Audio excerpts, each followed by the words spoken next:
Hello दोस्तों, आज है 28 सितंबर और आज की तारीख का संबंध है हमारे महान भारत के इतिहास से। दोस्तों, आज ही के दिन जन्म हुआ था दुनिया के सबसे महान क्रांतिकारियों में से एक और भारत की आज़ादी की लड़ाई के मुख्य नायकों में से एक शहीद भगत सिंह जी का। दोस्तों, वैसे तो भगत सिंह जी की जिंदगी की हर घटना बहुत महत्वपूर्ण है, लेकिन आज मैं आपको इनकी जिंदगी की 5 मुख्य घटनाओं के बारे में बताऊंगा। दोस्तों, इसमें पहली घटना है 13 अप्रैल सन 1919 को घटने वाली जलियांवाला बाग हत्याकांड की घटना। दोस्तों, शैतान रूपी जनरल डायर ने अमृतसर के एक पार्क में मासूम भारतीयों के ऊपर अंधाधुंध फायरिंग करवा दी थी, जिसमें आदमी, औरतें और यहाँ तक कि छोटे बच्चों तक की जानें चली गई थी।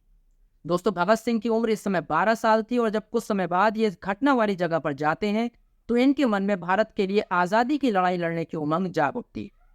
दोस्तों, दूसरी घटना है अंग्रेज डीएसपी सॉन्डर्स की हत्या। दोस्तों, ये बात है 17 दिसंबर 1928 की। भगत सिंह अंग्रेज डीएसपी सॉन्डर्स की गोली मारकर हत्या कर देते हैं। दरअसल लाला लाजपत राय के ऊपर हुए लाठीचार्ज में जिसमें उनकी जान चली गई थी, 2 लोग मुख्य रूप से जिम्मेदार थे। एक थे अंग्रेज एसपी स्कॉट और दूसरे अंग्रेज डीएसपी सॉन्डर्स। भगत सिंह मानना तो स्कॉट को चाहते थे, लेकिन किसी वजह से स्कॉट के ना मिल पाने की वजह से भगत सिंह सॉन्डर्स की गोली मारकर हत्या कर देते हैं। दोस्तों, तीसरी महत्वपूर्ण घटना है भगत सिंह और बटुकेश्वर दत्त द्वारा सेंट्रल असेंबली में फोड़ा गया बॉम्ब।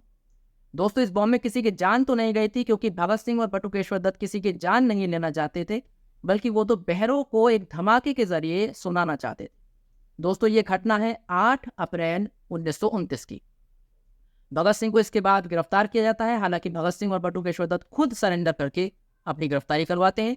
इन दोनों को जब गिरफ्तार किया जाता है तो इनके ऊपर मुकदमा चल ही रहा होता है कि इसी बीच सॉन्डर्स की हत्या वाला मुकदमा भी खोल लिया जाता है, जिसे लाहौर कॉन्स्पिरेसी केस के नाम से जाना जाता है। दोस्तों, चौथी और सबसे महत्वपूर्ण घटनाओं में से एक है भगत सिंह और उनके साथियों द्वारा की गई जेल में हंगर स्ट्राइक। दोस्तों, जब भगत सिंह जी को जेल में डाला गया तो भगत सिंह जी ने ये चीज़ देखी कि उनके साथ और बाकी यूरोपियन कैदियों के साथ भेदभाव था, यानी कि भारतीय कैदियों को मूलभूत मानवाधिकार तक नहीं दिए जा रहे थे। भगत सिंह जी ने और उनके साथियों ने इसके विरुद्ध अपनी आवाज़ उठाई और उन्होंने जेल में ही हंगर स्ट्राइक की। दोस्तों, अगर हम प्रोफेसर चमन लाल की माने तो ये हंगर स्ट्राइक तकरीबन 110 दिन तक चली थी। भगत सिंह ने 110 दिन बाद अपनी ये हंगर स्ट्राइक तोड़ी, कांग्रेस और अपने पिताजी के कहने पर।